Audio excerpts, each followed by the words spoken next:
Hello, everyone, and welcome to tonight's Get in Tune. I'm sorry it took a moment to get on, but the mouse was not working for me.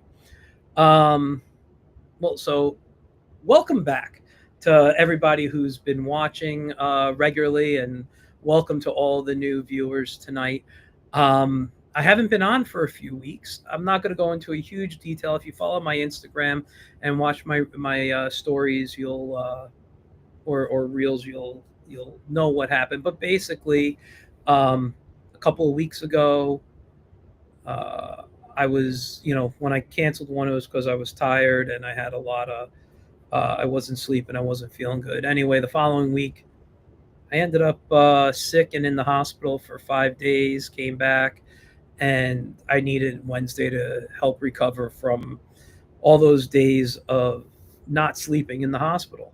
I'm fine. Everything is great with me. But it was just a little, you know, hiccup that had to be adjusted.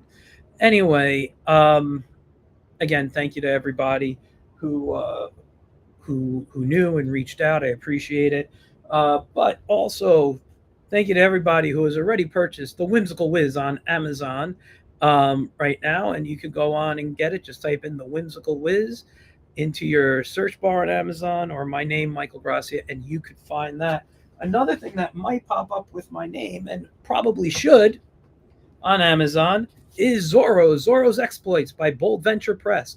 You can go to boldventurepress.com or to Amazon, type this in. I illustrated two stories in this one, and in Zorro's Swordplay and Romance, which I don't have by me at the moment, I illustrated one story in there.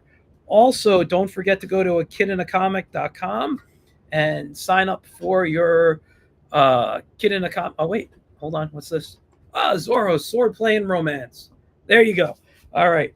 And a Kid in the Comic, which I can't reach at the moment. That I know I can't reach.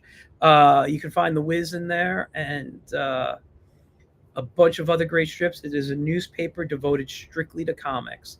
Um, so yeah, with that, let's get on to tonight's show. I have a really interesting guest tonight. It's a little different than, and by the way, I'm apologizing for my voice. I should have made a hot tea. I have a little sinus infection. My throat is bothering me a bit. Um, so yeah. Anyway, my guest is a little different. I'm talking to a filmmaker tonight. He's a director and designer, but he has a connection to comics because, as you know, I have had a bunch of people on from ASAP Comics. They're all great guys. I'm very happy to know all of them, and he's working with them, and he's taking a one of their comics and converting it into a film, and we're going to talk more about that. Um, and he'll explain everything a lot more in detail and better than I can. So let's bring on Ben Mainard. Hello, Ben. Hey, Michael, how you doing? I'm doing good. How are you? Except for Yeah, my good, throat thank you. here. Glad to hear you're feeling better. Yeah, thank you. I apologize. I'm going to be drinking. I only have cold water on me, but You carry I'll be on. drinking throughout. And I'm Stay sorry. hydrated. Thank you. I always do. Um, and for you guys in the comments, I apologize. For some reason, the comments are not loading up at the moment. I would refresh the page, but I'm a little nervous too. I don't know what's going to happen to the show Technology. if I do. So let me see here. Let me try it one more time. I know I have a bunch of people watching. I'm sorry. I don't know if you can see the comments on your end, Ben. Yeah, I've Um, got a couple. Yeah. okay, Oh, there you so go. There's Hades just popped in. well, hello to Hades. Hello to everybody watching and whatever you're saying. I don't know why I can't get my stuff to work properly. It's okay. Um, He anyway, just said he's glad you're feeling better, Mike. thank you, That's what thank he you. says. Yeah, we'll and I'll talk with Hades very soon. I always enjoy chatting with him, and I've been wanting to do something me and him have been talking about for a while. So project. So I want to get that started as soon as I can. Anyway, first again, thank you again for coming on. It's a pleasure talking with you. Like I said, I don't normally talk with a lot of people in the film industry on this show. I think it's a um, fun group of people to talk with. And for those who don't know out in the audience, I will tell you a short story. I have always loved filmmaking. I've worked in video production. I've been a PA, that's production assistant on a couple of sets for commercials, and I've done some work like puppetry and stuff on things. So I've kind of worked in that industry a little bit, but not to the point where I've been able to write something. My goal, one of my goals was to always write like a film. I've taken screenwriting classes. I've been a storyboard artist. I've done things around the industry, but never to where I want. And so I'm always don't get me wrong. I'm very happy with my career. I'm very happy with what I do. It's just one of those like bucket list goals that would be nice to have done. And there was actually a point where a guy a few towns away wanted to start a new cable channel and came to me to create content for this new cable channel.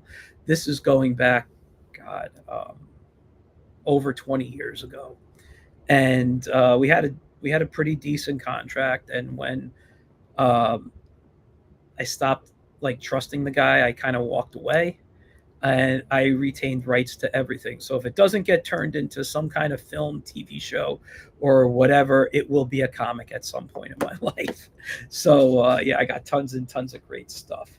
But anyway, I want to enough about me. I want to talk to you, Ben. So before we get into what you're doing with ASAP, can you tell me a bit about yourself, how you got into the industry, some of your maybe influences in, as a director or writer or whatever, Yeah, certainly. So yeah, I mean, much like yourself, it's yeah, something I've always kind of enjoyed. Loved watching films from a young age. TV over here in the UK wasn't quite as big it was in the States. We had like 4 channels, so there wasn't a lot on most of the time. So movies and stuff were our kind of good outlet, as well as comics. Again, big comic fan. Used to read a lot of sort of Marvel, DC stuff. Again, I was a big Motu fan, so Masters of the Universe. A lot of He-Man comics. Yeah, loved all that good stuff. Watched the cartoon. Can I just stop you for 1 second? I have a friend. First of all, just because of the Masters of the Universe. The Masters of the Universe, for those who don't know, had actually better books and comics in the UK than they did in America, and I hate to say that. And you guys had a kids book line, like we had Golden Books. You had another brand, and I have a few around here. I have like Flintstones, and I have a couple of others, but I can't remember what's the big kids book line out there. Depends which one. Is it Penguin Puffin? No. Give me 1 second. Hold on. I see the book. Yeah, no worries. He's on a mission now.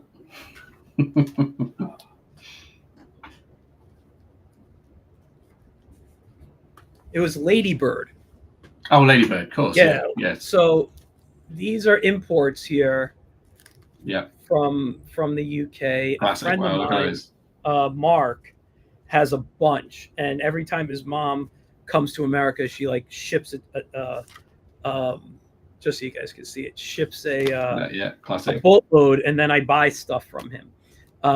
So yeah, but this here was some of my favorite, and I believe Masters of the Universe has some of these too. Yep, they do. Yep, they did, as well as some full paper comics. And they did some weird. Over here, they did these kind of. It was like the Fun Days kind of sort of thing, and they do oversized comics. So they were like, rather than the standard size, they were like, I suppose for smaller children, so they were bigger. And we had a lot of those. I've got a lot of those kind of in storage of the old Master Universe ones, which, as you said, the English print ones were really, really good. So yeah, that and the artwork in that kind of present a kind of artwork, but done at a different scale is just kind of crazy good. So that was really a big influence for me, as well as the movie. I know it's bone of contention for some people, the movie. As a child, when I first saw it, I was like, oh, this is nothing like what I thought it was going to be. But over the years, I think nostalgia, I kind of watch it back and I kind of enjoy it now. So there is a a nostalgia, like almost like, wow, this is so bad, I gotta watch it type of movie. Yeah, but I start to love it. But there, and you know what I will say, I was one of those kids that came out of the theater. I'm like, where the hell was Battle Cat? Where was Orko? And my friend turned to me, he's like, what did you expect them to do? I'm like, team up with the Henson Studios and make like puppets and and whatever. And he was like, you're crazy. And I'm like, that would have been awesome. Yeah, it would have been good. But there were so many good things that came out of that film in character wise. Like I love Blade. I love Gwildor is a fan favorite. I know a lot of people don't like it. Yeah, Gwildor was great, wasn't he? The Orko replacement. Yeah. And I was like, and they brought the Cosmic Key eventually into the comics. Yeah, exactly. Yeah. So, and into the new series on Netflix. Yeah. I love the balance of that. It's really good. I think also as an adult, you find out about the troubled production and kind of everything it went through. So the fact that you even got a film together at any stage, you sort of go, wow, hats off and fair play to them for doing it. So, I think when you look back at these things and you have a bit more in-depth knowledge, so thanks to the internet and things, it definitely changes your perspective on it, I think. Yeah. But yeah, so just growing up, watching films and kind of comics, kind of I drew as a kid as well. I was kind of big into drawing. So, I'd see these amazing comic book panels and I'd go, just copy them out on, and have them posted around my wall. And then, when it comes to sort of filmmaking and things, initially, we didn't have, although we've got Pinewood Studios and things over here, our sort of school system doesn't really push that as like a vocation. They don't really kind of go into the arts and go do this, which you'd think they would, but they don't. So it was weirdly never something I ever thought I'd get into. I never really thought, I could make films, I could do that kind of stuff at one point. It wasn't until I was kind of doing regular jobs, and I'd always draw or be caught drawing, and if I had money for every time someone said, "Oh wow, you're really good at drawing, you should do something with the art." It's, okay, that's great. There's millions of us out there that can draw stuff. It sometimes takes a bit more than that. I would do posters and kind of safety stuff for companies I work for, and then I got into doing video. We did like a promotional video they wanted to show this production thing to visitors, so it's like how the production sort of worked, and we made this cool video with me being shrunk down, like all green screen. I got shrunk down and then I was walking through the process, all the machinery and dodging it and doing barrel rolls, Indiana Jones style, that kind of thing. And I loved it so much. Something just sort of snapped and I was like, this is it. This is what I need to do. All my creativity and all the stuff that I'd done over the years just kind of led into this, and this kind of filmmaking bug just took over.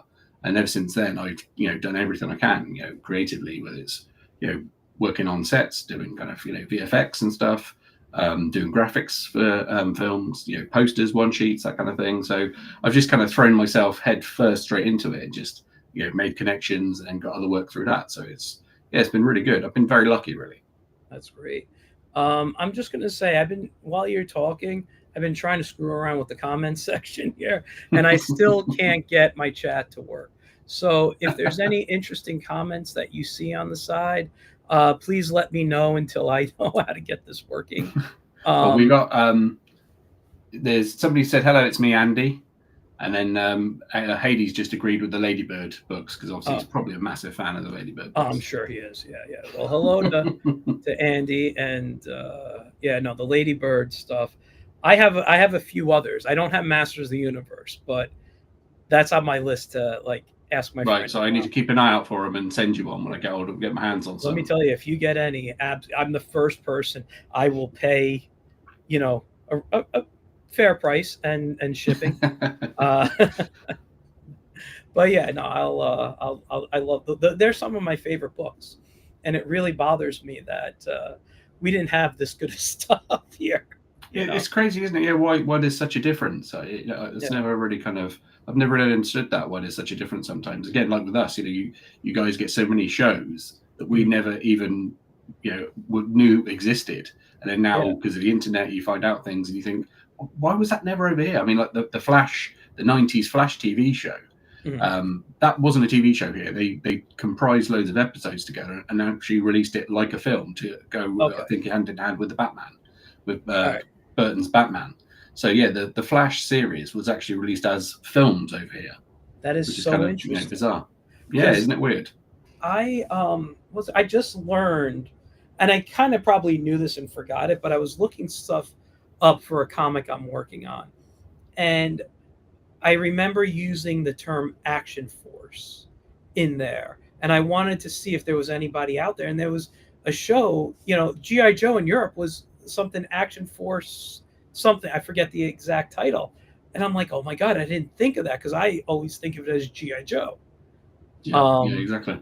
But yeah, so yeah, that was Action Force was a big one for us. Yeah, that was a well-known brand here. I don't know if it was a G.I. Joe equivalency or whether it was our version of G.I. Joe. I think it was G.I. Joe, but dubbed as Action Force. Yeah, it was definitely a big thing. Because I then ended up going down a rabbit hole and looking things up, and I'm like, oh wait, that's Flint, that's Duke, that's this person. Like they were all the same characters. I don't know if you had different names. I didn't go into like YouTube and watch videos, but I was just looking at like comic pages and some of the animation and things. But so it's very interesting. And we could say the biggest thing to probably come out of the UK is Doctor Who TV wise. And we hardly saw that as kids here. That was like UHF channels for us. And I couldn't tell you when Doctor Who was on. I didn't see it in America like really until the 90s. Wow, that's a long time. Yeah, and by then all the doctors were gone. They just brought in the one they were making in America, right? The one with I can't think of his name, but was he the Eighth Doctor? The one that had Eric Roberts as the villain, as the Master. That was I can't think of his name now. Yeah, he's a nice guy. I met him at a Doctor Who con here. McGann. Is it Paul McGann? Yeah, Paul McGann. Yeah, Paul McGann. Yeah, good guy. But yeah, and that was like my real first introduction into Doctor Who.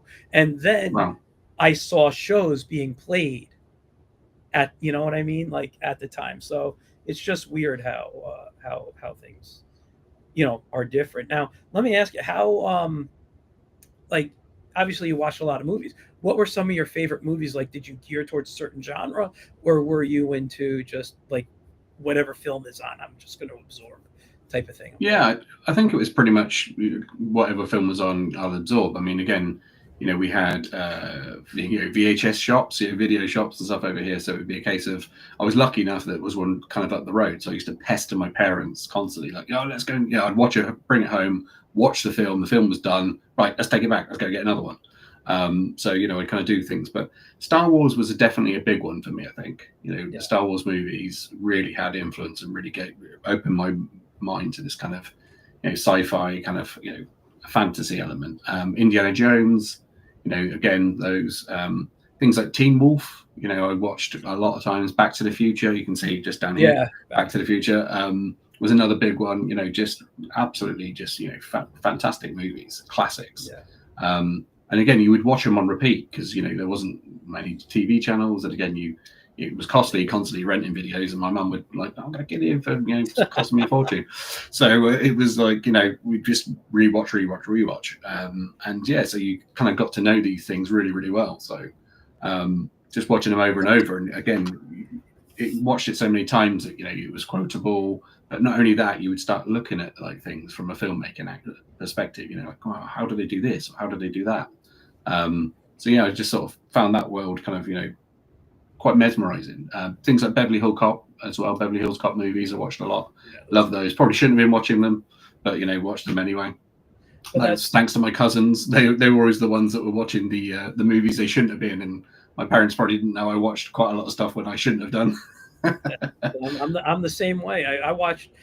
I don't know how old I was. Maybe 9 years old when I watched Red Dawn for the first time.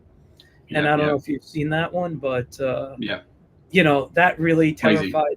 you know, I mean, it's a great film as I watched it when I got older, but as a kid, every time I daydreamed in school out the window, I saw paratroopers coming down. Just messed with my head. Every time I looked out the window when I got bored in school, all of a sudden I went to Red Dawn. Like that was because I I think the saw worst one for me was RoboCop. I think watching that at probably about 9 or 10. You know, and it was just like, you know, that's, I mean, absolutely fantastic film. Just even again, just watching it for the satire adverts and, you know, all that kind of stuff that's in it. It's just, you know, the more you watch it, it just works on so many levels. But sort of thinking back, I sort of thought, you know, watching that, you know, 9 years old or whatever, I thought really shouldn't have been watching that, especially as an adult now, you know. But it's funny, isn't it, how you don't take certain things in as a kid. It's like, I mean, you know, watching now, I now have children, I watch films and say, oh, yeah, you got to watch this film because it's great. It'll be a PG or something. Hi, Dylan, to somebody who just said in the comments. Oh, hey, Dylan. Yeah, so basically, you know, watching this stuff, and it's funny, things that are kind of appropriate, like Ghostbusters, for example. You know, there's that fantasy scene when he imagines a ghost floating over and his pants unzip, and you're watching that as a kid. I don't know what my thought process of what was really going on there, but as an adult, you're watching it back and you have your children there and you're like, oh, I don't think they should be watching this. Exactly. So yeah, it's kind of bizarre, isn't it? You know, what they did and didn't get away with as well in the 80s and things. So it's kind of funny looking back. Just a short little story, because you know, one of my all-time favorite movies is First Blood. I'm a big Stallone fan. I love all those like 80s blow 'em up movies, you know, one man kicking the crap out of everyone type of thing. That's just like what I still go back and watch. And I just recently saw a couple of my nephews who, you know, they're college age, and they said they tried to watch First Blood and thought it was the dumbest movie. Like they had to turn it off, and I was really, it hurt my heart. It just hurt I was like, that is one. I watch First Blood literally like 4 or 5 times a year, you know. Oh wow, okay, yeah, it's one of those. Yeah. It's up there on the level.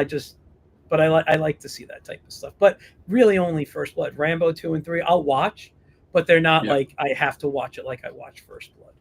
You know. Yeah, I think he became more the generic character that he's known as being. I think from the second movie, that first movie, he's just kind of PTSD soldier kind of thing, isn't he? Exactly. He's not really Rambo as we know him with the headband and the bow and arrow and all that. Yeah. I think that was then more of a trope that came on in 2 and 3, wasn't it? But great movie, especially when I love looking at again as a filmmaker, I love looking up things that happened on sets or how these things, and you probably know as a fan, you look into. The first cut of that movie was atrocious, according to Stallone, because he had all this dialogue in there, and it just didn't work, and he was saying awful things, just terrible. And it was because they cut the lines down and kind of give him less to say and less to do, more to do, and less to say, that it became this kind of strong kind of character that he built. And it's just fascinating how that all works, isn't it? That if things had gone a different way, would it be the film it is? It's crazy. It's why I miss actual physical DVDs. Everything's streaming now. You would have those behind the scenes, those interviews. Like when I would buy the DVDs, I would always pay a little extra to have the bonus features DVDs, because I would sit and literally just watch those like crazy. Love that. Yeah, it's good. You get a great insight, don't you? And like I said, the filmmaking process, and again, some of the commentaries. I love it when you get some good films and the commentaries are just crazy. Like they're just riffing and talking complete rubbish half the time. There's some really good ones out there where it's just they're kind of trashing the film, but not in a bad way, and they're kind of just fun. God, this was a bad day on set. We had to do this, or I was suffering from this, or I had hangover, or whatever. And it's just I love all that kind of behind the scenes stuff. It's just fantastic. So, just because I feel like we're going off on a tangent, and I'm totally cool with that. I'm sure you and I could talk a lot about that for a while, but I want to just getting back. So, you were talking about how you were getting into the. What was the first thing that was your foot in the door for you? I'd say probably Comic-Cons. So I would sort of go along to Comic-Cons, got into kind of filming. I was practicing doing my little thing that I kind of was doing. And then we went out and started filming at Comic-Cons. And we were, filming as in promos for the event. So, I started getting hired to kind of film the event and shoot a promo video. But alongside doing that, I would create just fun videos in my head. So I would cut cosplayers and things like that to a certain music type, and almost build like a music video, but with cosplayers and the cars and things at the Comic-Con. And I would always try and like kind of add a little kind of story in there, kind of, even if it's just in my own mind. It was like there was one, it was like the Joker and that. I had a TED cam. I had a TED toy TED. On one of the first videos, we stuck a GoPro on his head and walked him around, and it was his point of view of the Comic-Con. So we kind of integrated him back into other videos, and Joker and Harley stole him, and then off they go. And I kind of had this whole story where people were trying to find Ted and save the day. And it was all filmed just at Comic-Con, running around like an idiot, grabbing people. Oh, you're this character. Let me work you into the story. So I was doing that, and then I had an idea of, look, what if we made a show that was based about Comic-Cons, but condensed into like a TV show? So there'd be interviews, and you'd speak to cosplayers, and show the stuff that's there and promote the event. And then coincidentally, a TV company over here in Bristol thought of the same thing. Basically, they were there shooting a pilot for that exact concept, and we got talking, just bumped into each other. They saw me with the camera, were like, what are you doing? Right place, right time. And they were like, what are you doing? Explain what I was doing. They said, we're basically doing the same thing. Would you be interested in kind of, could we use some of your footage if it's kind of good? So I said, yeah, of course. So then we kept in correspondence, and then they looked at my footage, and then they used way more of my footage than I think they planned on doing, which was great for me. And then basically we kind of got picked up, and then they were like, right, we're going to go out there and do this, as an actual thing, and do like 6 episodes or 5 episodes. And that's how I got into it with that. I basically took it on, and then through kind of my own bravado and kind of ego, I think I worked my way into kind of directing it, essentially. And I was going out there just kind of directing the episode, shooting the whole thing, kind of writing it all, how it was going to piece out. And that was kind of my first foot in the door, really. Nice. And how long ago was that? So how long have you been doing? That was about 20, so we were shooting in about 2015, 2016, so not that long ago. So about 10 years, 10 years ago. Still, that's a decent amount of time. Yeah, exactly. And I'd honed my craft a little bit and doing bits and bobs. And again, I think with most things, don't you learn on the job? You kind of do the job, throw yourself in at the deep end, and just learn to swim. That's the best way to do it. Absolutely. And it was great. It was a good experience.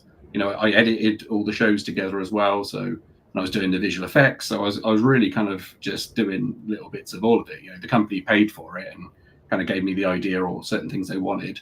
But ultimately, the creative control was down to me. So I was just, shooting skits and, working with some of the celebrities to do some fun stuff.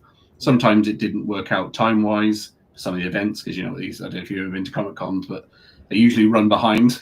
I've been doing Comic-Con since '97. I'm kind of at the point where I'm veteran. I'm out of them. I'll do them if I'm in the mood to do a show. I'll be like, oh, okay, I got a new book or something. I want to promote it, but I'm honestly good just staying in my studio and drawing and creating art, and never leaving my apartment again if I didn't have to.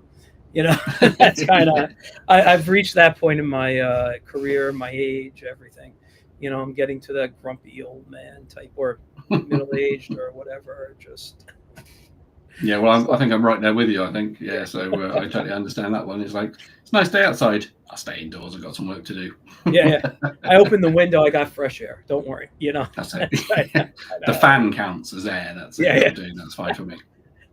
Which, by the way, I forgot that you don't hear my fans blowing. No, good. Just make sure. You can see the remnants of my Comic-Con escapades kind of around me, dotted up here. Signatures and things on the wall, as well as all my figures in the background. Yeah. Oh, you brought up your figures, so we got to talk about them. Listen. I am a huge Superman fan. I mean, I'm sure there's more people, bigger Superman fans than me, but you have a Chris Reeve statue back there. I do. They are the hardest ones to get. Yeah. And they are. Every time. Sat right next to my Keaton Batman as well. Yeah, I know. I see.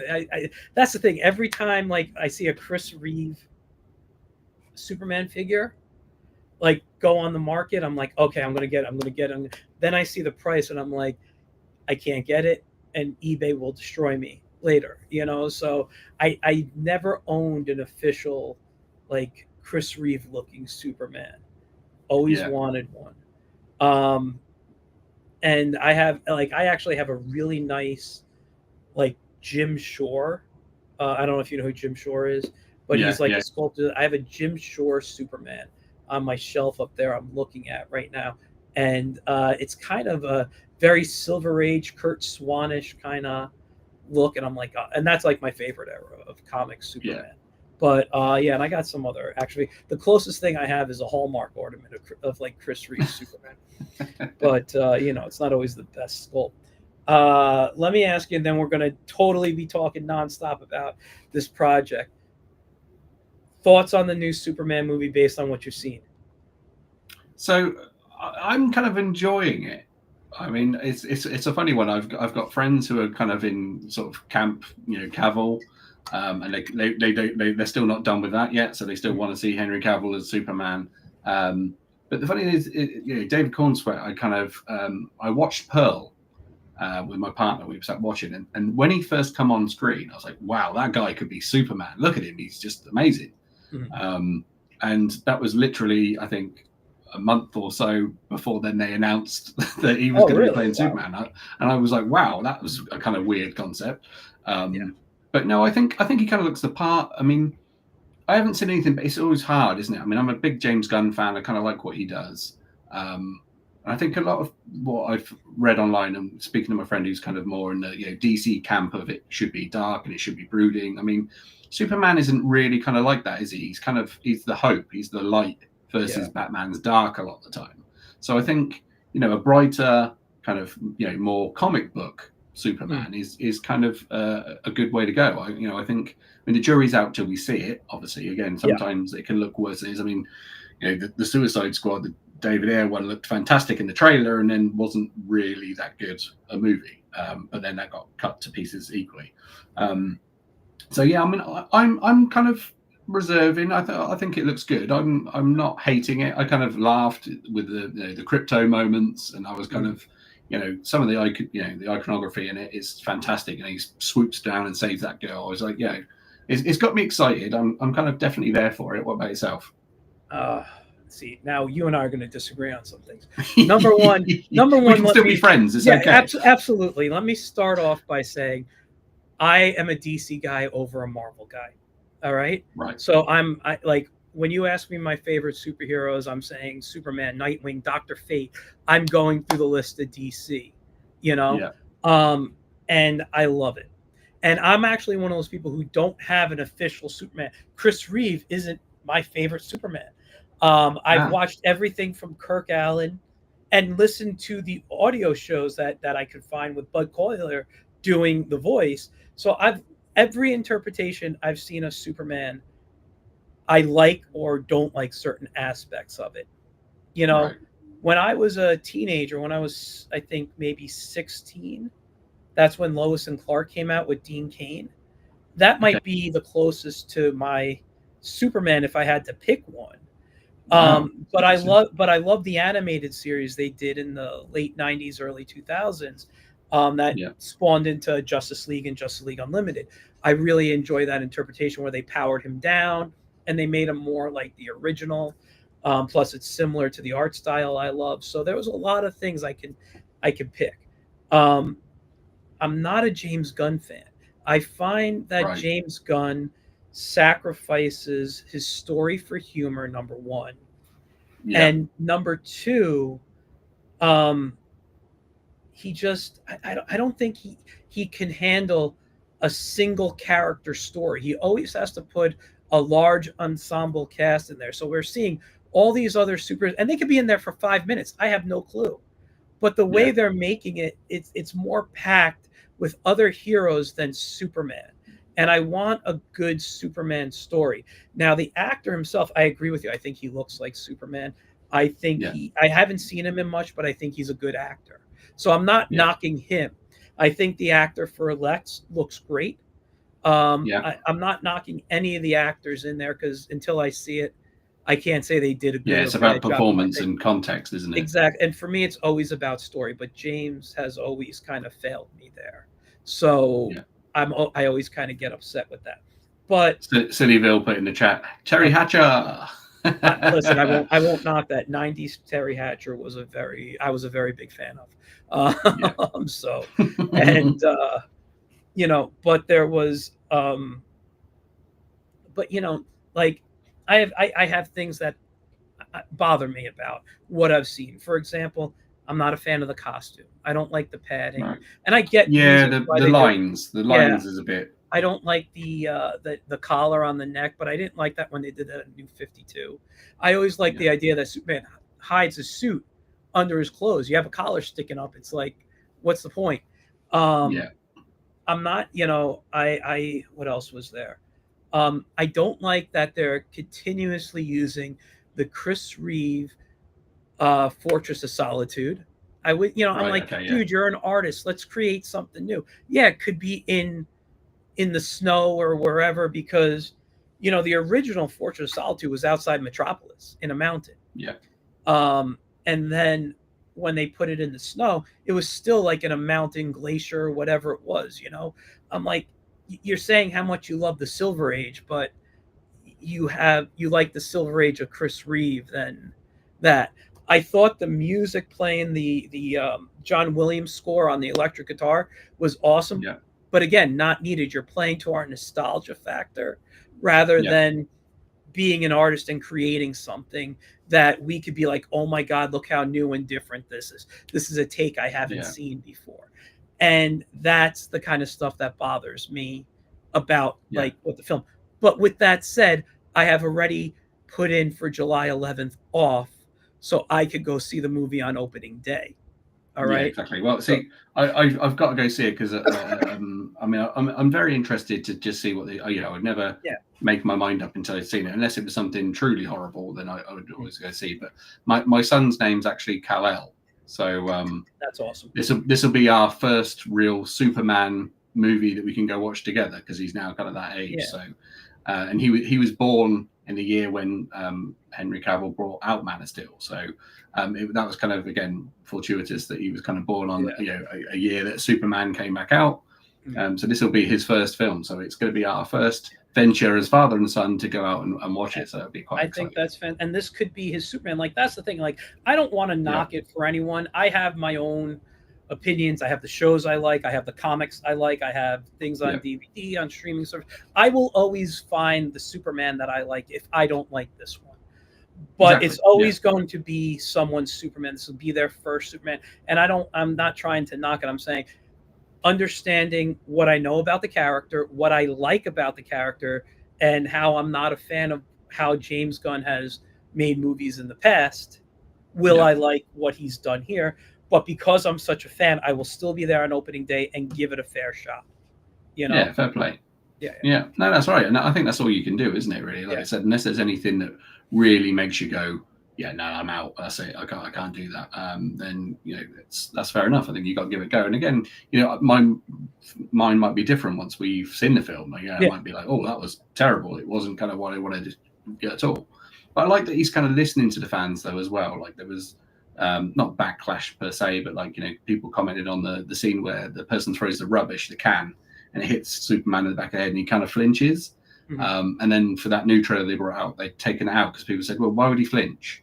I mean, it could be more of a knowing nod of disappointment that he's being berated. So it could have been that rather than him flinching because it hit him. But in the new trailer, they changed that, and when it hits him, it just hits, and there's no reaction, which I thought was well, that was good. He's listening to fans, and he's taking on board what they're saying, which is kind of cool.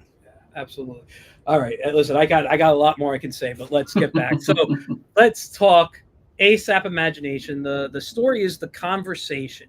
Can you tell us how you and Hades got together to form this project?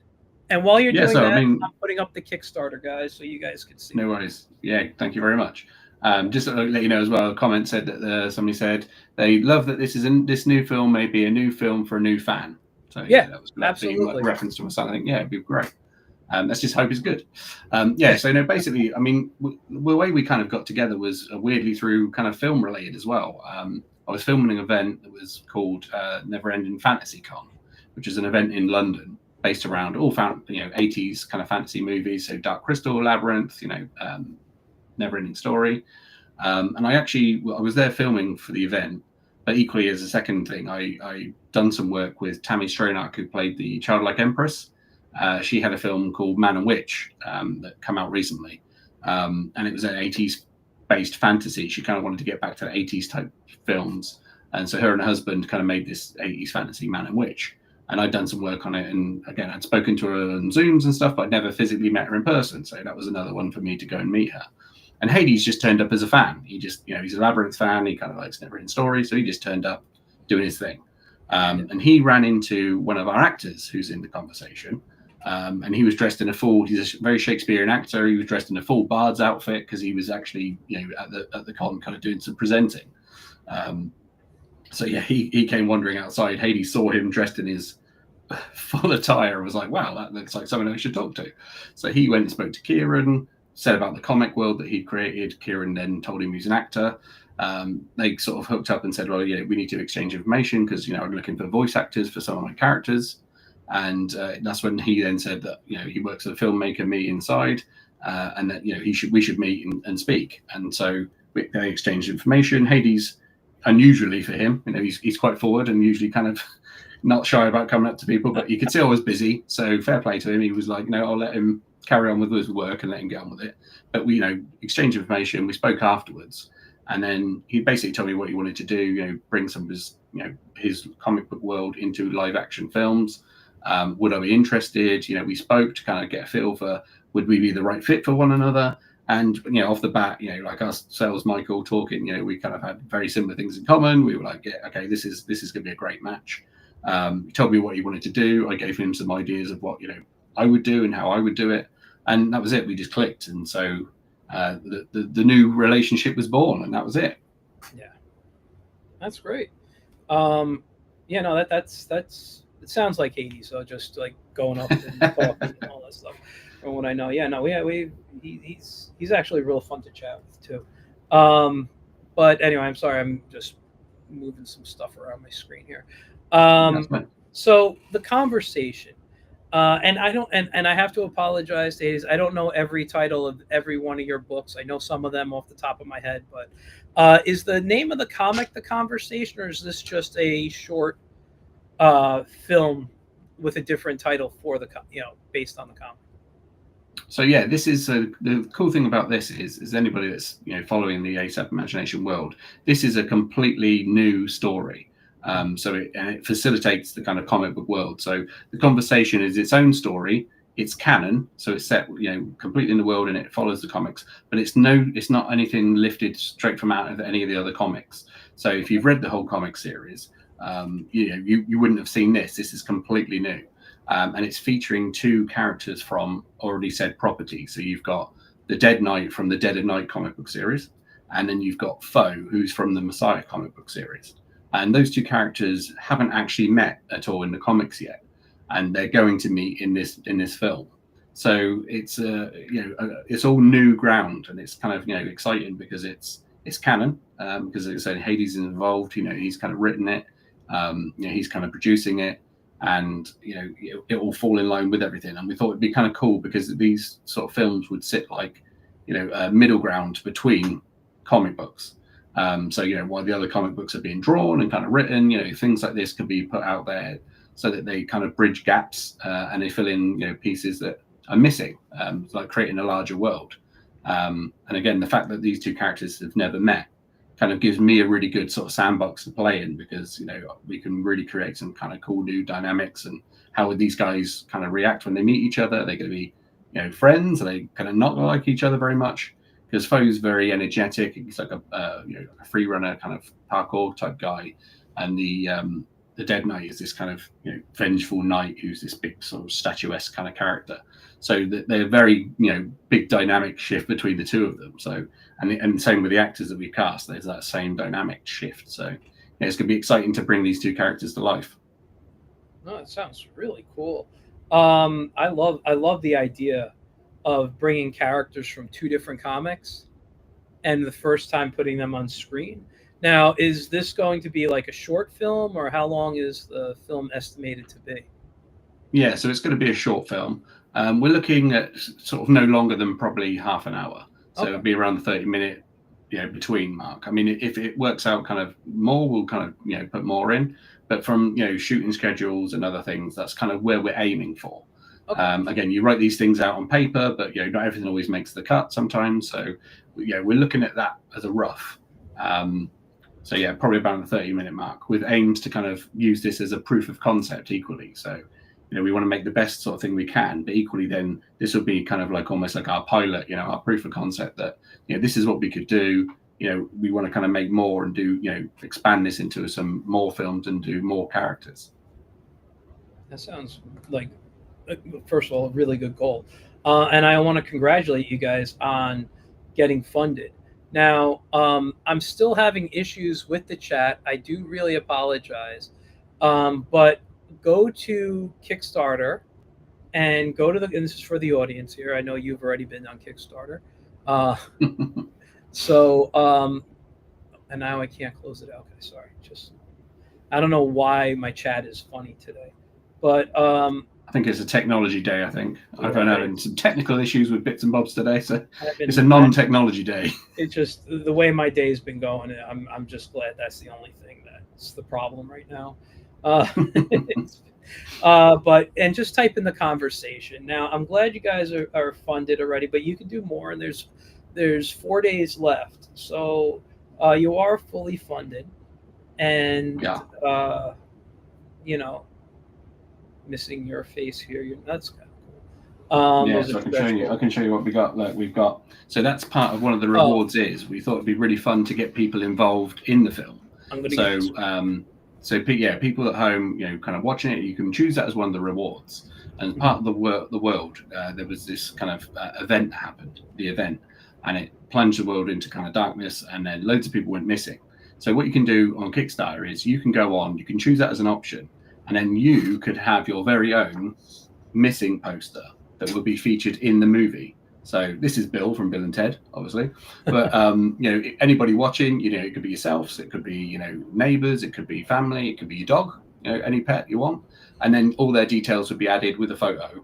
And then at the beginning of the movie, there'll be kind of a shot of a wall with all these kind of missing posters on there, and they would all be featured in that. And then again, throughout the film, there's a couple of instances where, just to build the world out, you'll see these posters kind of dotted around. So part of the Kickstarter is you could actually be featured in the film and with screen time, and that would be the reward. So you could actually be in the film as opposed to just supporting it. And that is a really cool reward. Yeah, we thought it'd be kind of fun. I'm sorry, I was just looking at your posters. Now that I see you full screen, you got a lot of cool. So we're not sidetracking right now. I'm just saying. Yeah, well, there's a conversation. Look, I've already got it up in my room. There's a conversation poster there because that's another part of the rewards. We've got posters. So there's the artwork to the poster. I do love the just that look of the two. What is that? The two characters' faces. That's it. Yeah, the Dead Knight and Foe cut together with. So here's the Dead Knight look. Oh wow. Yep. So there's his helmet. Now, did you have that made, or did you borrow that from something and No, this has all been completely custom. Hades has had this custom made. It's been 3D printed. It's really thick. You can see there. It's really well made. It's very solid. So this is actually a prop that we would kind of be using. So that's the Dead Knight. That's Kieran's helmet there, and then we've also got Foe's helmet too, which again has been 3D printed. Oh wow. Yeah, so he's there with his super cool lenses. Yeah. Wow. So these are the two that again. I think that you can. I think the marks for purchase. We're sorting out the helmets so we can do something with those as well off of the ASAP Imagination website. But they're purchasable. But that's all part of it. And then you can see there's T-shirts were one of the stretch goals that kind of opened up. So again, if you bought yourself a poster, and you were in the film, not only could you be in the film, but you could have your face on the T-shirt too. If that was your what you wanted to do. Yeah. You can see there's, as we were saying earlier, we were talking about physical media. There's a DVD. Oh, hold on. I'm going to bring you back on as the full screen. So we got a DVD there. So this is a kind of concept version of what the final product will look like. Is it going to have awesome bonus features? Yeah, we're going to shoot some behind the scenes stuff. There'll be some bonus features. We're going to do all of that kind of good stuff. Along with, for the kind of more serious collector and old school collector, there's a VHS. Oh wow!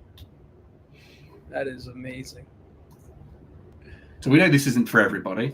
Yeah. This is for the more hardcore collectors, like myself. I mean, I'm a fan.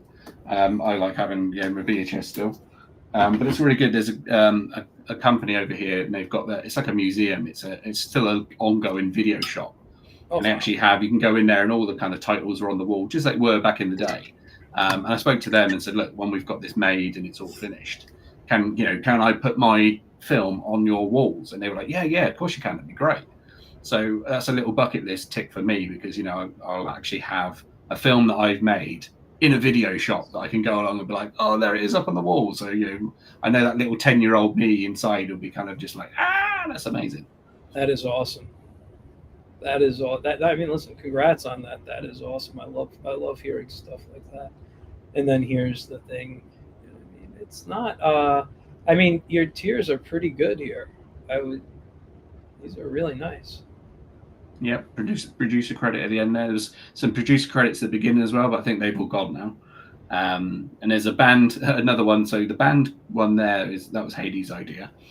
He thought it'd be kind of fun to, if you didn't want to be missing and have a missing poster, maybe you could kind of get a group of people together and you could have a band poster, because obviously people put posters up over posters and things like that. So there'd be kind of missing posters, but there'd probably be some adverts in there expanding the world, and then a poster advertising a band. Yeah. And if there's four of you all got together, you could be a boy band or a rock band or whatever you wanted, and then it'd be your pictures as this rock band, with whatever you want to be called. It's just another fun sort of like cameo credit. Yeah, wow, that's actually a pretty cool concept there. I like that. And then produced by you in the opening credits. That's the one. And they would all be kind of, the opening credits ones would be, so the end credits would be, just in the main credits at the end, you get producer credit, which then would be on IMDb as well, because it's actually all official. And then, the beginning one is kind of, they would all be tracked in and kind of, motion tracked at the opening of the film. So it's kind of fun. And again, it's a good way of people, if, they haven't done anything like that before, to get a producer role in there. It's all really good for them. It's a good sort of stepping stone for people to get into it. Yeah. Get your first IMDb credit. That's awesome. I think that's a great idea here. I love the missing person idea. Kind of has that for me, that old X-Men vibe there. What is how much for People's Magazine Sexiest Man Alive? Someone said in the comments.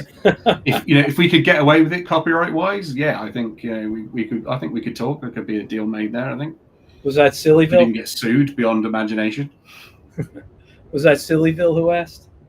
It was. How did you guess?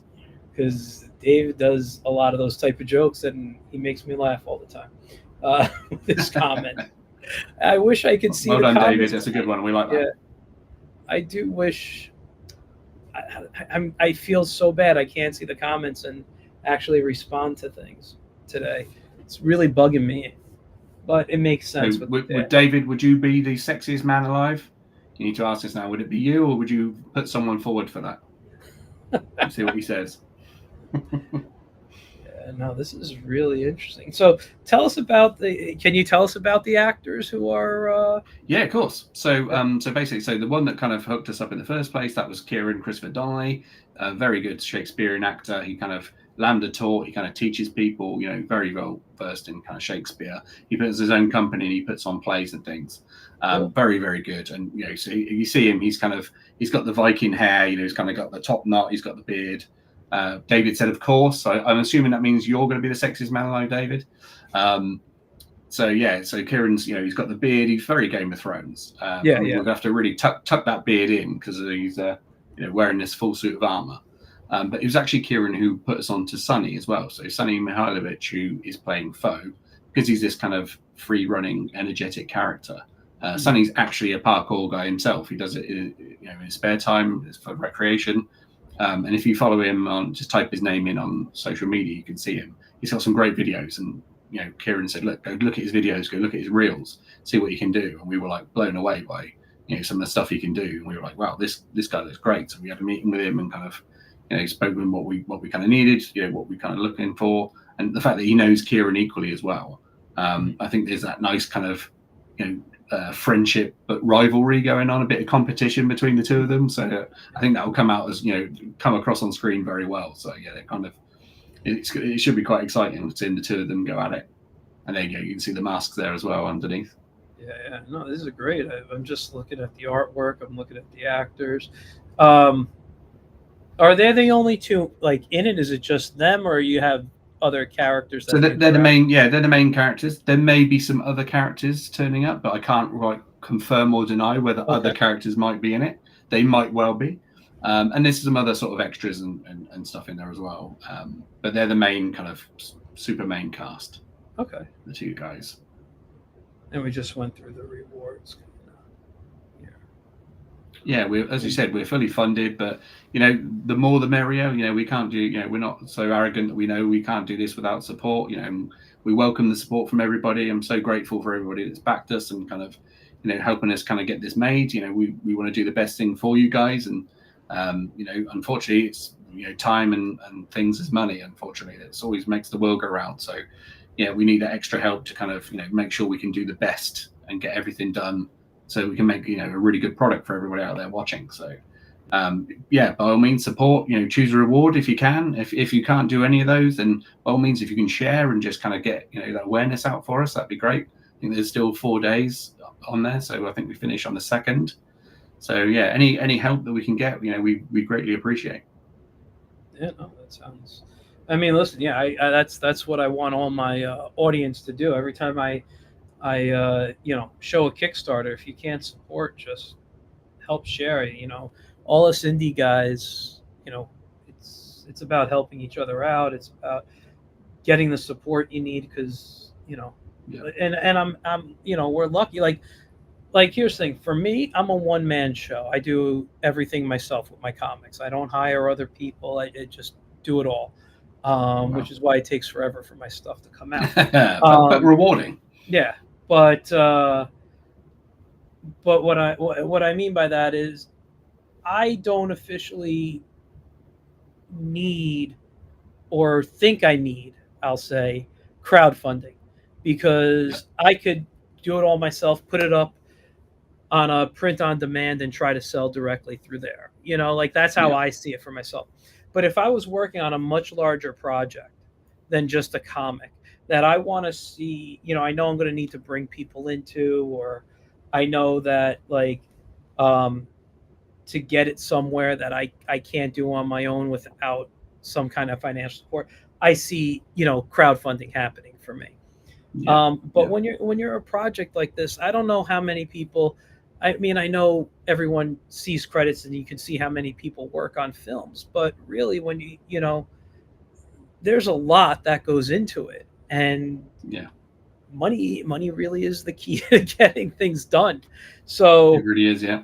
And in this indie world where and by the way, I'm going to say this about ASAP Imagination. I have quite a few of their comics in digital form. I have read, I want to say, all of them, if I remember correctly. I might be missing a few.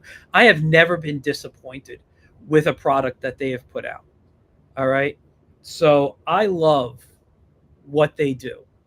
And I know that Hades isn't going to do something or put out a product that you would consider half-assed. He's going to put all his in and give you the best quality he can. So I know, just knowing Hades teaming up with you for him is, if that's the right decision, I know you're going to produce a quality product for him, So I just would love to see more people helping out if possible and getting this out there. And I know this will be a really good piece. I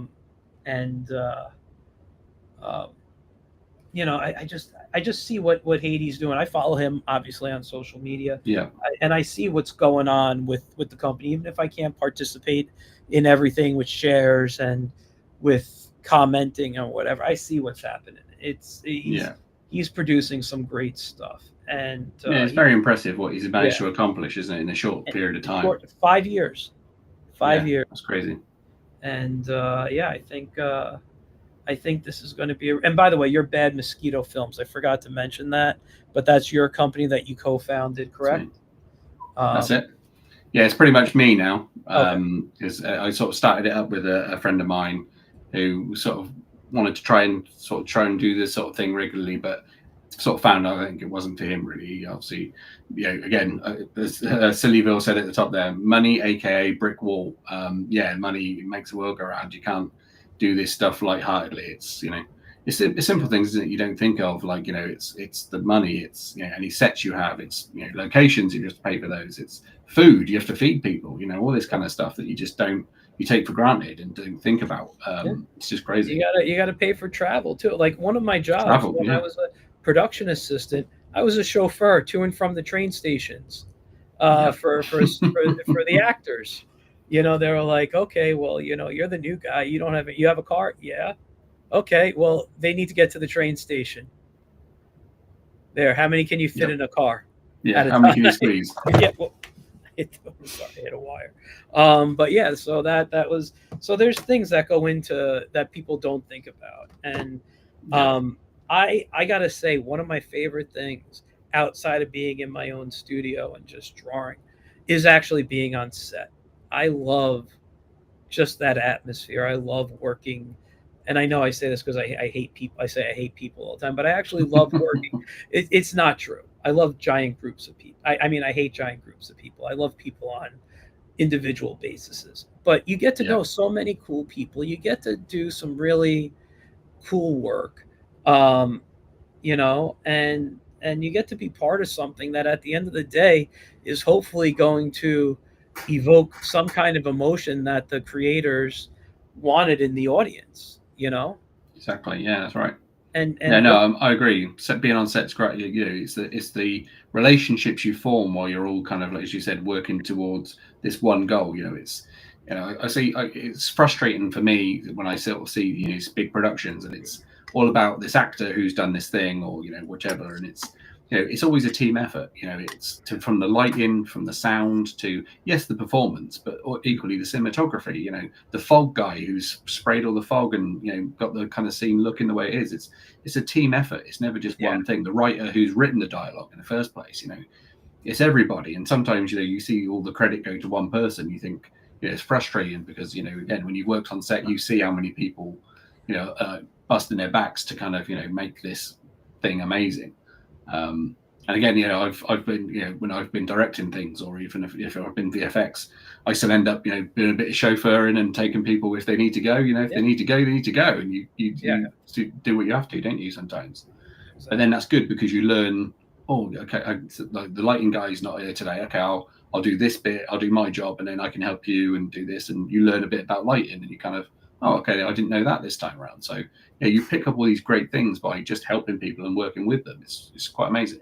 No, it's a great field, and it's great that you're part of it and you're making stuff that you enjoy making too. That's the other thing. I mean, when you're on big productions, some people may not be happy with what they're doing and they're there just for the check. You're actually producing stuff that you enjoy creating. Yeah. So that's putting your heart into it.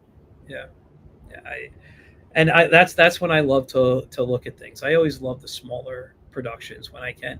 It's funny because my background, even though it's comics and animation, it's storytelling.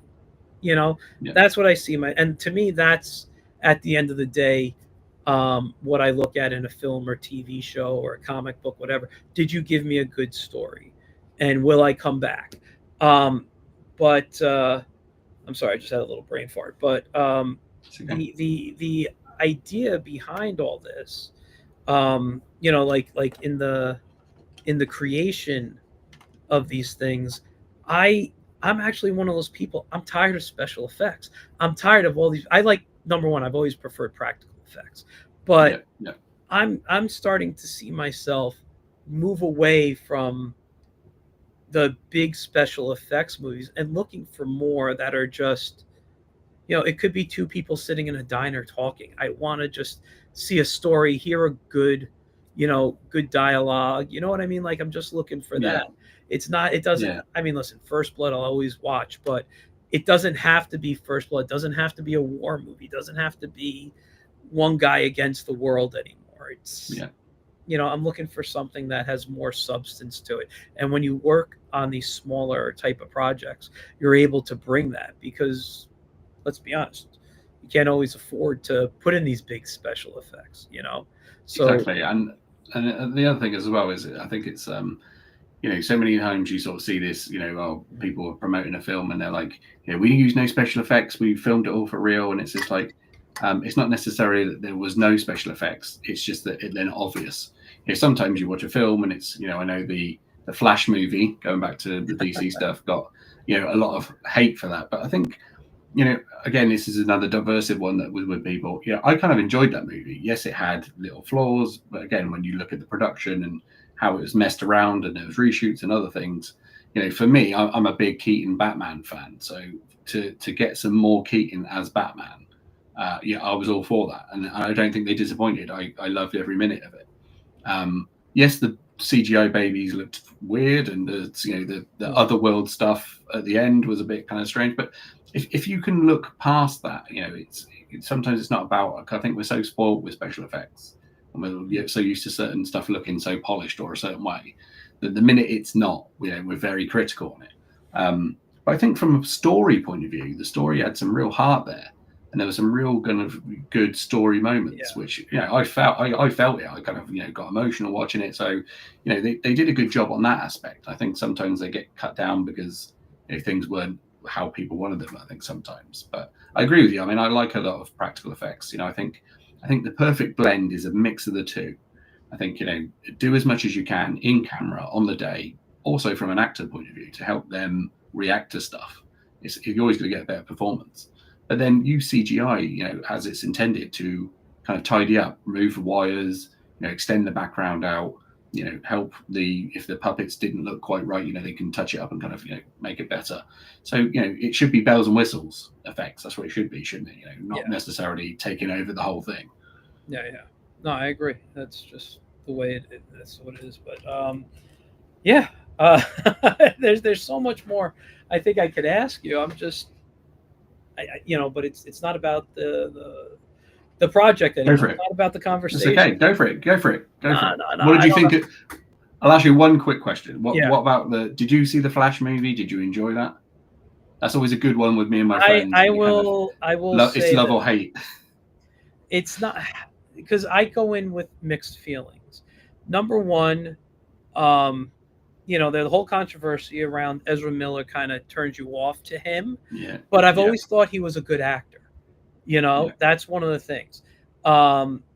Crazy is one thing, or allegedly crazy. Don't sue me or anything. Crazy, but that's one thing. But I've always thought he was a good actor. Did I like him in The Flash? And I'm going back to Justice League. Not 100%. I didn't think he was a good Flash character. And I'm not a fan of the design of the suit, but I like the concept behind it. I thought the idea for the movie, like the story idea, was decent. I'm like, it's not a bad story, but I thought when I watch it overall, it's not a great movie. And that's because of some of the special effects, the ending, everything just looking weird. And also, even though I like Michael Keaton as an actor, I'm not the biggest. Well, first of all, I'm not the biggest live action Batman fan. I don't think Batman works in live action, so I can't say I have a favorite live action Batman. Michael Keaton is probably my favorite actor that played Batman in the modern era, besides Val Kilmer. I thought Val Kilmer was like the perfect Bruce Wayne. I thought, like, at the time, he was the guy almost pulled from the comics. You know what I mean? Like, he had the look of Bruce Wayne. Was he the best Batman? I think Michael Keaton probably played a better Batman. So if I had a mix of the two, I think I would have been like, this is awesome. But I don't think, and the thing is, for me, Batman, he's a detective first. And because he's always got to be the big summer blockbuster movie, he's not Batman. He's gadget guy. They've always got to give him these gadgets and all these things to make things, blow up and whatever, and How are we going to put people in the seats and sell popcorn? So I never Yeah. thought they had Batman correct in live action. I think the closest we get is to the animated stuff. And Yeah. Batman the animated series might be the best interpretation we've ever seen on screen of Batman. Yeah, definitely. And I won't, and but I think go ahead. I think the Pattinson one kind of started doing good with the detective stuff, didn't it? They attempted with that, but what threw me in that movie was the Riddler. I thought they just really went nuts on him, Yeah, it was and a bit I'm much. like, yeah, it wasn't the Riddler to me. So but I did like that they were trying the detective stuff, Yeah. because they did that like for 2 seconds in every other movie, right? Like, Yeah.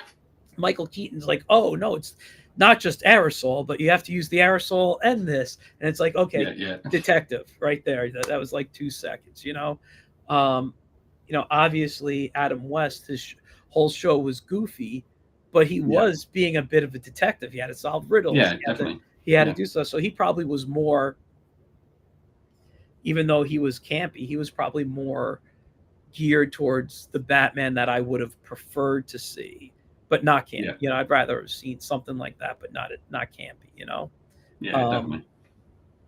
So that's my thing, and I'm just an old school comic guy. I know it sounds like I'm a geek and I want it pure, and it's not that.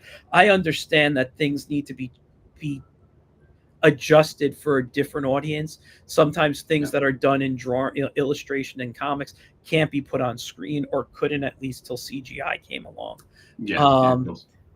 So there are, interpretations change. As long as you keep the purity and the essence of that character there, I'm okay with the film. Some of my favorite movies, like superhero movies, and I know I get made fun of a lot for this, was the 90s Phantom with Billy Zane. The Shadow with Adam West. The Shadow. Yeah, I mean, not Adam West, Alec Baldwin. Baldwin. Yeah, see, I like those too. And I love, I even love Dick Tracy with Warren Beatty.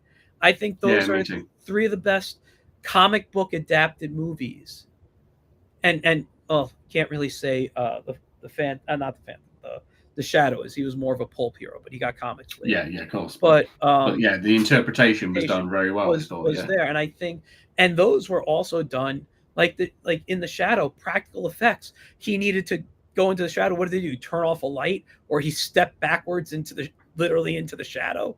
I mean, it didn't have all this crazy CGI, and that's what made those movies like fun for me. Yeah, no, I totally agree. Yeah, and I'm a big fan of those, and the Rocketeer as well was another kind of good one that was kind of done really well. Yeah. Actually, I was going to say hey to Laurie. Laurie Cunningham is in the chat. Hey, as well. Laurie. She just said hey. Thank you for joining tonight. I will say just one thing about the Phantom. My Zelda poster my Link poster behind me is a placeholder.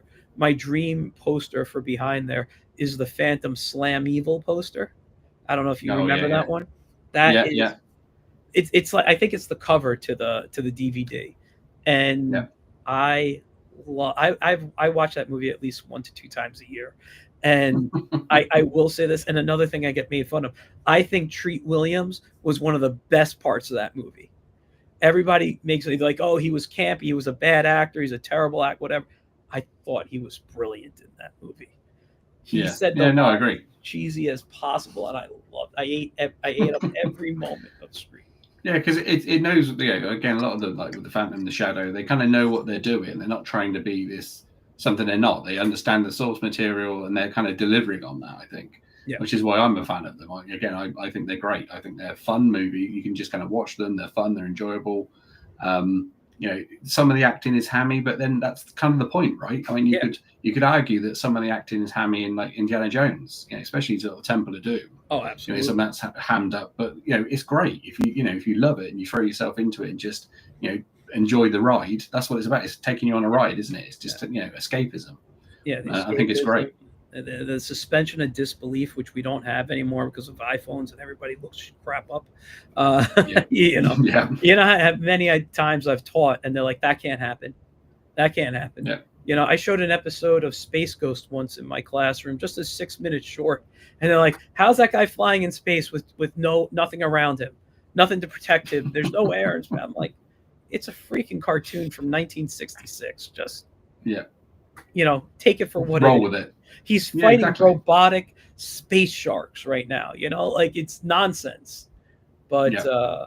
but yeah, And I think if you take it too serious, I mean, I get there's people who use that kind of practical element to kind of say, well, that wouldn't happen and this wouldn't happen. But as you said, I think as long as the film sets up the world and says, right, these are the rules and this is how it works, but whether it's realistic or not, we're saying that this is capable within this little bubble, then I'm fine with it. The only times I kind of get a little bit like annoyed with it is when they go, right, this is our world and this is the rules, and then they start playing around out here, and you're like, well, hang on, that's not what you've said. You've said this is the case, don't deviate.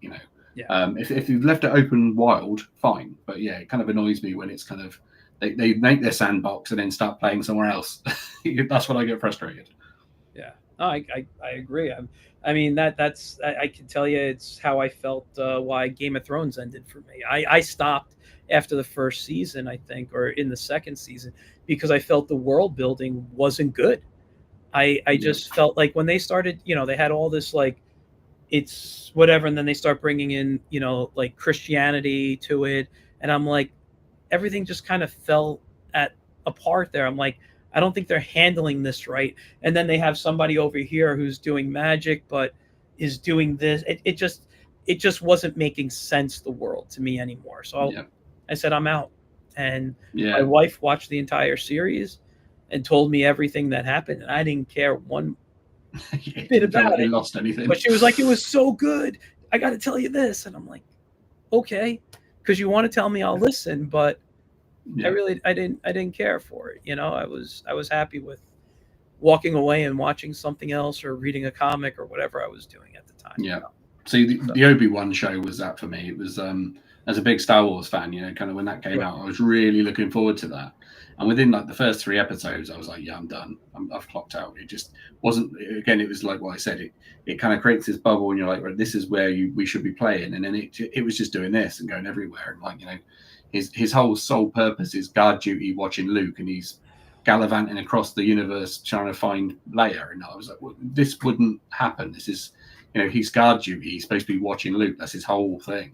So Well, to deviate off of that instantly, I was like, no, I I'm will out. tell you, I watched the entire first season because I wanted to. I wanted to like it. I was a big Star Wars fan. They kind of lost me Yeah, after the sequels came out. But and Obi-Wan, even Sir Alec Guinness, one of my favorite characters. So I loved both interpretations of him. yeah, I felt exactly the same way as you. But my first thing, and I remember turning to my wife and saying, is if Leia constantly runs out into the woods, why don't they have more security for her or something that could stop her like out there? Like, yeah, you know, you're not taking care of your kid, yeah, like she's supposed to be your kid, take care of her. And that's yeah, what threw me out. And then the second thing, like you said, now I haven't followed everything in Star Wars, but I watch YouTube videos and stuff. And from what I understand, I can't remember what was her father's name. Bail Yeah, Organa, yeah, yeah, Balgan. He had access to Ahsoka Tano. Like he could have reached out to her. Why are you going to Obi-Wan to do it when, like you said, his goal, he should have said, no, my job is to stay here and yeah. to watch Well, over especially Luke. when there was Jedi hunters on the planet with the said child. Yeah, yeah, That he'd witnessed that in town, that there's people here hunting Jedi, and yeah, then now more than ever he should be staying on this planet watching this kid, and he's just gone, yeah, I'm going to disappear off. When, as you said, with the connections that the Organas had, not only mentioning the fact that they're also, as far as everyone was aware, this child was his. Only we, the audience, know that this is Princess Leia. yeah, So he could just be like, my child's been kidnapped. He could call in the Empire. He could have called in loads of people other than yeah, Obi-Wan. He didn't need to involve him at all. yeah, Sunnyville said, yeah, Obi-Wan messed with the canon. Like it did totally. It yeah, was yeah, it's just not made any sense. Like after watching episode 3 and then watching episode 4 and seeing Alec Guinness and Vader kind of come together, that had so much more weight, that scene, you know, watching it after seeing episode 3. Yeah. But then to have them have this other little weird meeting in the middle, that's now ruined that kind of monumentous moment for me. Yeah. I just thought it was just really sort of silly. And it's all just for the sake of, you know, money and getting stuff in. And they weren't really delivering anything, you know, new. It was just kind of rehashing old rubbish, and then kind of, you know, I just couldn't get on board with it. I know there's probably fans out there, people who like it, but again, from my point of view, as Silly Will said, it kind of ruined the main point of the character. And it kind of, then once that happens, I'm like, yeah, no, I'm done. This doesn't make sense. Well, I'll be honest. I gave up. I hate to say this because I'm a huge Disney geek, right? Like, I love going to the parks. I love the animation. Like, I literally will buy books and study the artists and stuff. Like, I am like a Disney geek. But when Disney bought Fox, that everything went downhill for me. And when they, you know, and they got, or not just Fox, but when, you know, they bought Lucas and everything, I don't think, you know, and I used to tell people the worst Disney movie is better than the best crappy movie out there. Like, Disney knows how to tell a story. And I'm like, as soon as they bought all these properties, I'm like, I think they forgot their craft. I don't know. And like, I literally started taking down Disney decorations that I had around my house. I stopped watching things. The best thing I have seen Disney put out in the last, like, since all this has happened, is the new Percy Jackson TV series. I think that was done very well, but I haven't liked anything they've done with Marvel. I haven't liked anything they've done with Star Wars or any of the other properties. I haven't even seen the new Indiana Jones. I'm behind on almost every Marvel movie since Endgame ended. You know, it's like, I'm pretty much the same. Yeah, I think I got to Quantumania, and then I was like, I've stopped sort of. Yeah, I saw that. That was bad. I watched that. But like you said, it's weak from a storytelling point of view, wasn't it? It really wasn't. And that's what it is. It was going to go. And everyone tells me you have superhero fatigue. I'm like, no, I read comics every day. I literally will read comics. No such thing. Yeah, I don't have superhero fatigue. I have bad storytelling fatigue. And that's what it is. And I hate to say it because, you know, I actually do know people who work on these projects, and you know, they're good people, and they work hard. Yeah, and that's that's the next thing I was going to say. And they're hard workers. They really, you know, and they're also doing it to support them family and whatever. And they're just, you know, and I don't know if they know, because I never ask them, like, do you know you're putting out crap? Like, I hate to say it that way, but like, is it? I think they must know it, but again, their hands are tied, aren't they? So they need that check, and they need to pay the bills. And again, I don't knock them for any of that. It's coming from a higher up saying this is how it has to be done, and that's it. But so it's too many cooks, I think, isn't it? That's exactly what it is. But so anyway, let's wrap it up because I forgot you are in England, and you have a big time. You're what, 6 hours ahead of me, right? Yeah, it's 3:30 in the morning. Oh crap, man! I'm at 10:30, so I feel terrible. It's good. I'm enjoying the conversation. But I'm enjoying it too. But I don't want to keep you. I I'd love to chat again. Definitely. More about this project, more about other projects you're doing. Great. About all your awesome figures behind you. Obviously, Cobra Kai, you're a fan of, and you got a lot of.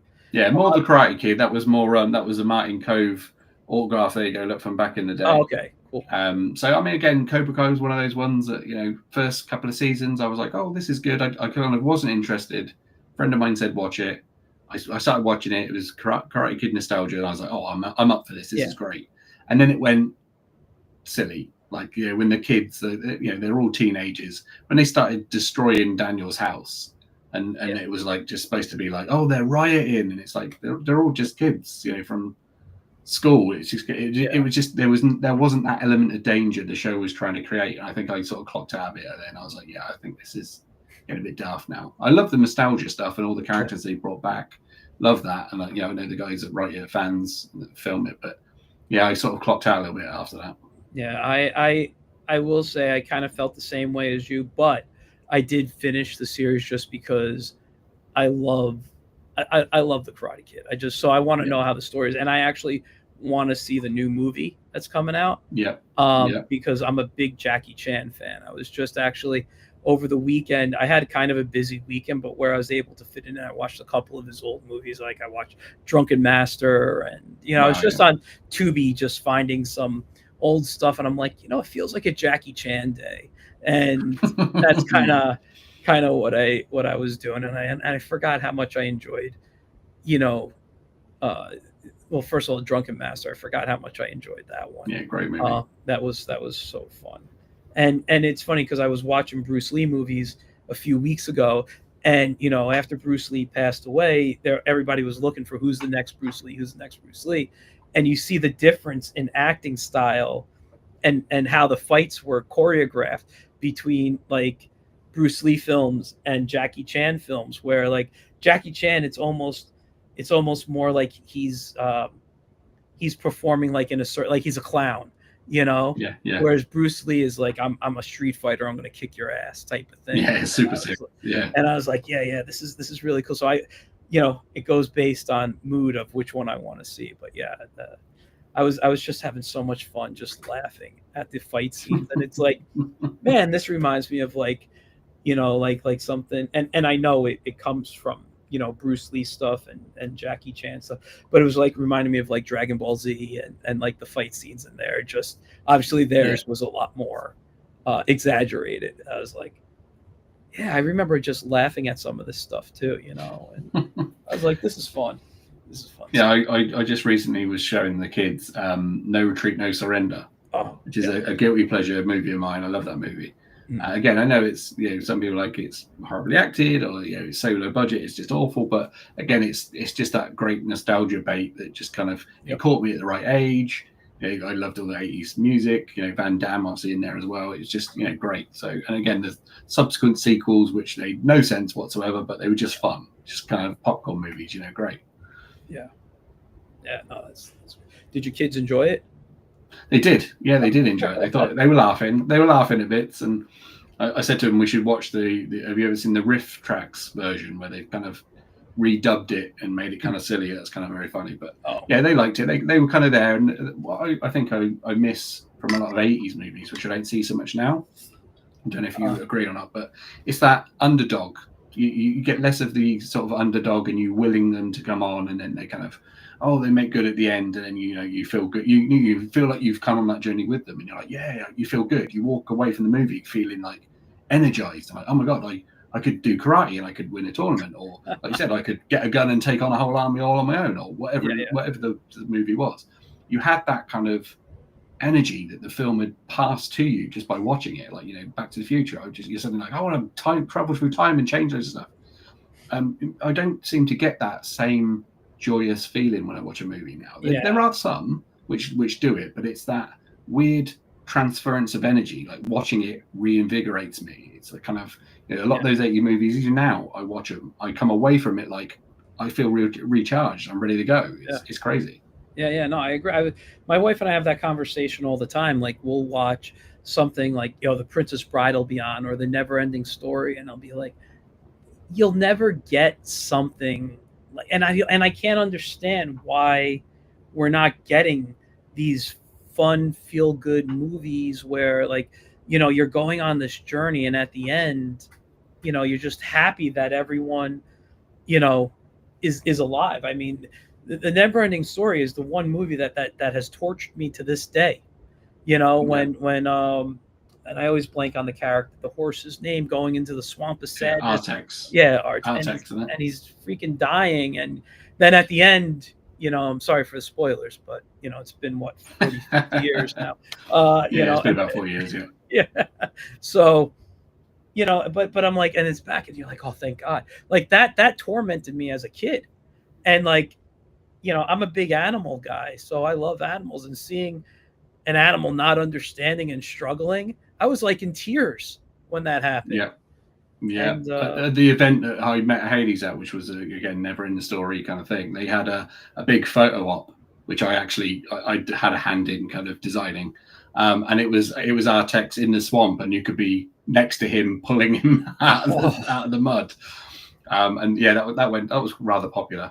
People enjoyed that quite a lot. Yeah. That sounds Laurie said equally she's excited to watch the conversation, so it gets her super into parkour on the whole kind of making you feel good thing.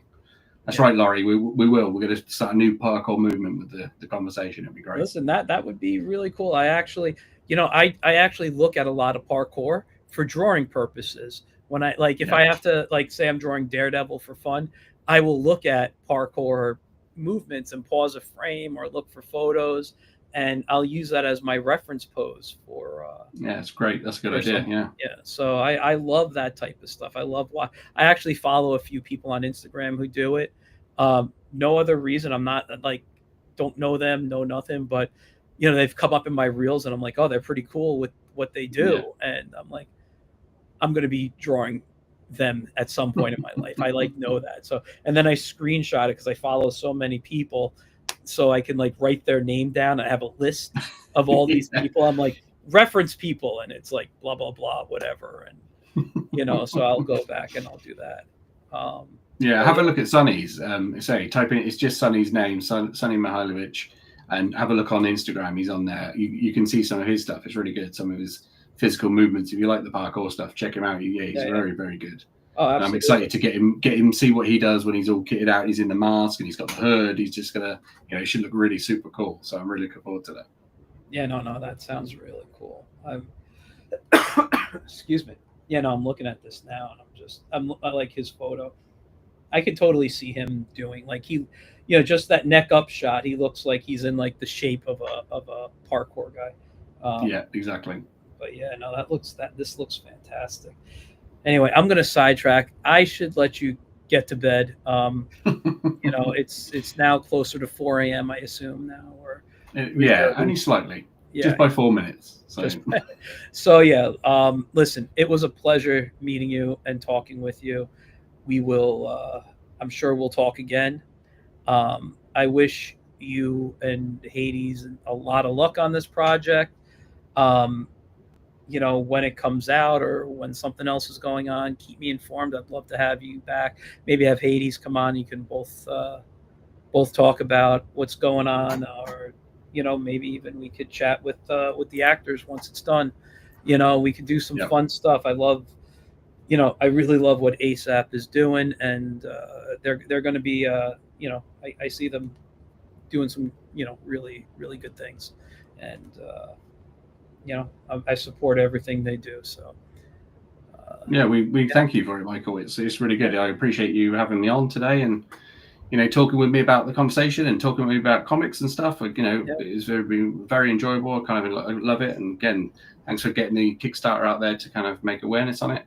As I said, although we're funded, it'd be great to get more support, or like I said, even people share it. So it's great, and we appreciate everything you've done, with ASAP as well. Hades said, Michael's a great guy. Get on there and speak to him. I think you'll get on really well, which we have. And it's again, once the film's out, we'll we'd love to come on and talk about the film and kind of again come on and just talk some more movies and stuff. It was very, very enjoyable. So thank you very much. Yeah, we'll also have to do TV shows too. Yes, I'm actually, I'll tell you this, and then we're ending. I'm actually a bit bigger fan of TV shows than of films, because I like in TV shows I can get character development much better over a course of 10, 22 episodes, whatever it is, than a 2-hour film. And it's really just more about character why I like TV shows better. But I watch everything, so. and that's another reason my comics are not out yet, guys, because I spend too much time in front of the TV or my iPad watching stuff. There you go. Everyone's got the truth now. They now know. Yeah, that's true. I'm lazy. Sorry. All right, guys. I will see you next week. I have a really cool guest coming on, and I'm sorry, just tired. I'm blanking on the name and a little too tired to look it up right now. But they are returning guests. They have done work with Fugitive Poems. They were on with some of the Fugitive Poems stuff. So I got some really cool guests coming on. We're going to talk about some fun stuff. Look out for the ads, and yeah, maybe if I get a chance, I'll finally live stream some art this weekend. But I am going to an art festival on Saturday, the 31st, in Port Chester, New York. Check it out. It's from 11 to 5. My good friend David Abrevea, who's been on the show, Eli Hernandez, and a few others are going to be um, there. So you'll know some of the artists if you follow and you're in the Westchester, New York area. Um, so yeah, check that out. 11 to 5 in Portchester. Just look up Portchester Art Festival or what is it? Castle? Is it Castle Crashers? I think. And I know that's like a video game, but just look up Castle Crashers Art Festival. And with that, that's it. Thanks again, Ben, for coming on, and we'll talk very soon.